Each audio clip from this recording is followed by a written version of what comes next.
That boy who used to spend days in the garage with only his imagination and a couple hand tools has gotten lost in the grind of the real world. I think it's time we find him. Today's woodworking project hit me like a brick. And no, not just another brick in the wall. I never saw this one coming. My daughter put her cheap, broken Wally World mirror in my woodshop, and I'd been thinking when and what I was going to make with it. Then this scrapwood idea called, and I answered, moving it up the list. On a scale of 1 to 10, I'm calling it a 3. But you know me, I'll use the scraps I have, ripping and cutting as needed. The beauty of this build is in the lines, the subtle curves and the layers. The joinery is simple, butt joints, rustic, and recycled. Once again, I'm asking if you could please leave a comment in what you think the difficulty rating is, so I have some guideline as to what you all think and feel.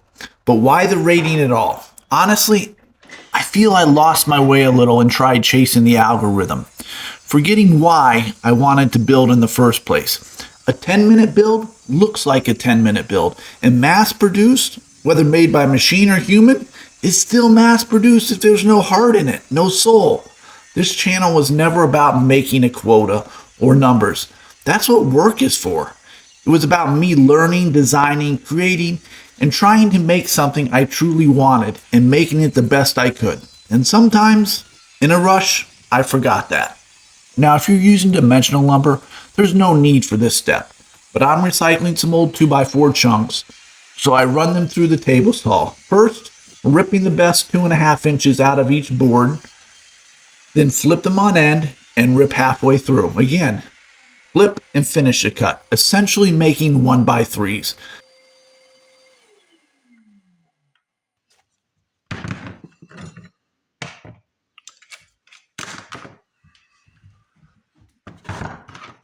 Now, at the workbench, I lay out the main backing.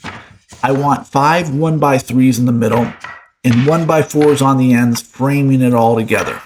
I'm using a couple 2x4s for now as I do a quick layout, and I try to figure out how I'll attach the mirror to the back, making the back flush, or does it really need to be flush? Running through my options, I grab the mirror and dismantle it. Where the mirror is going to be cut in, we need the back 3/16 inches less in thickness. So we have several options. We could just route out the back for the mirror. We could notch it, nibbling away that section in the 1x3s with a circular or table saw.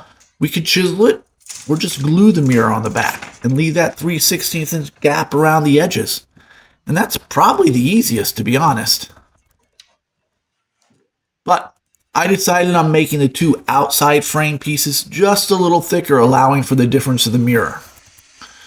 Back at the table saw, I rip a couple more 2x4s halfway through, then flip, bringing the thickness to 1 inch. Then I sand, and look at that, would you? I mean, I finally replaced the disc and detailed the Wendigo.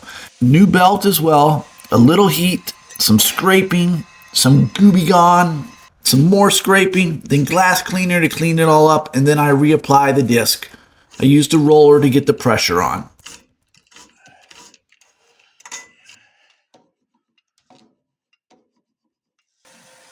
Since I ripped 2x4s, I have a lot of sanding to do. The front edges will get a heavy round over, and all the faces will just get a quick cleaning. Another quick layout, and I'm quite pleased. I was careful to not rip into a large knot. It's a pet peeve I have, but I really hate glue ups where a large knot falls in the seam. Although in a case like this, where we rounded over the edges, giving it an almost beadboard look, we can get away with smaller knots, I think.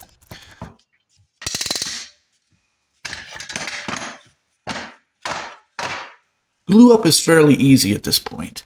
The main thing is don't over tighten and leak all the glue out and buckle the boards.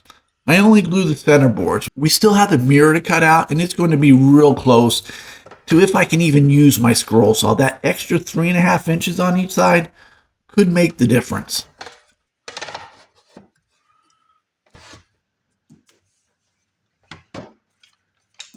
All dried, I go right into the next steps of the layout. This is where I have the most fun. Picking, tracing curves, and laying the lines out. I wish I could take credit for the design, but it's based heavily on one I saw a while back. But with no dimensions, it's just laying out and seeing what looks good at this point. Now, the top is going to have a couple boards, the layers I talked about earlier on. I think a 1x4 on the faceplate and a 1x3 on top like a ledge looks good. And then towards the bottom, we're going for a long, narrow box. I think a 1x4 will be too short, and I'm thinking a 1x5 will be a perfect mix of design and functionality here. You have to leave enough room for the mirror cutout though. So I dropped down 22 inches from the top and put the box shelf there. Now, I really wanted to go with something a little more original here. I was thinking a horse silhouette, but then also was thinking that it wouldn't give enough mirrorage, not enough reflection space. So I'm going old school country here and just going with the heart. And I think 12 by 14 inches. I hit up GIMP, open a heart silhouette, resize, and make it only half a heart, outline it, change to white, save a PDF. This will limit the ink. No need to waste all that red. I go with a half heart because I believe it's best to do half patterns and flip. So any little differences are on the other side. It keeps the basic shape symmetrical. Looking a little small, I adjust. And glue to some recycled cardstock, trace a new slightly larger pattern, then cut again. I mess around and end up dropping it down a little further than I anticipated, pushing a big dent in the wood into the middle of the heart cutout, eliminating that issue altogether. I trace it, flip it, and trace again.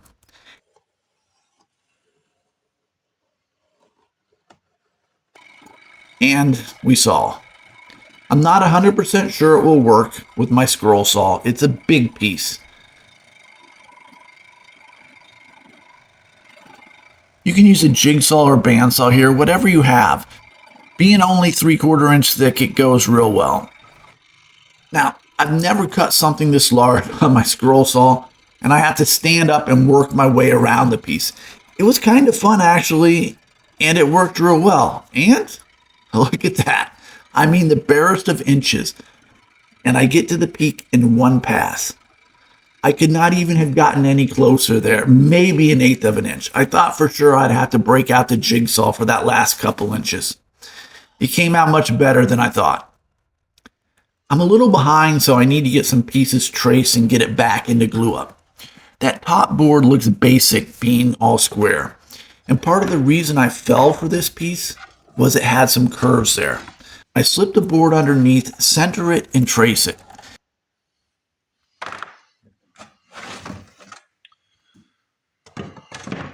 Then get it back into glue up, starting with that crack that split open during the cutting of the heart. Titebond 3, then clamp it down, careful to keep the front flush. Then I move on to the other pieces. The eyebrow, as I'm calling it, is pretty straightforward now with the curves laid out. Cut it and sand into the curves on the benchtop. The box ledge is a little different.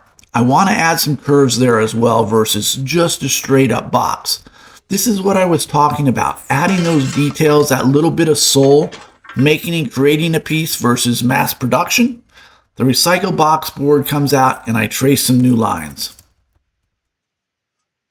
I cut and rip the board to width at the table saw as I don't have a 1x6 laying around.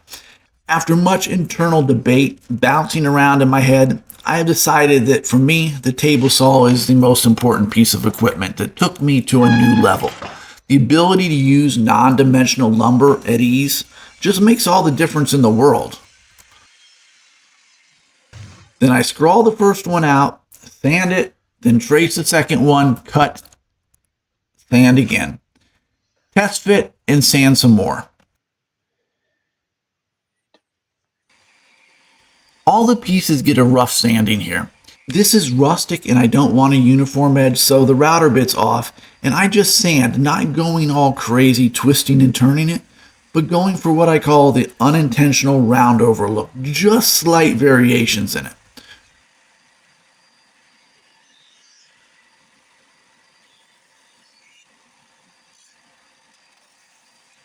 One last layout and I make some adjustments. I don't like the big gap between the top curves and the heart, so I decided to lower them a little, and I cut off the top. Then give the heart a quick sanding, trying my best to smooth those edges out.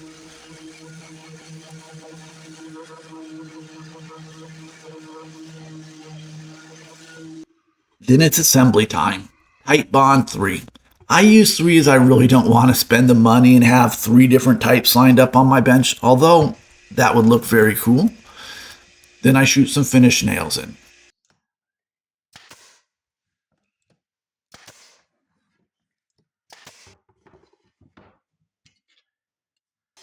For a stain, I struggled here. I really wanted to go watered down gray and brown for a weathered look, but at the last minute I opted for golden oak.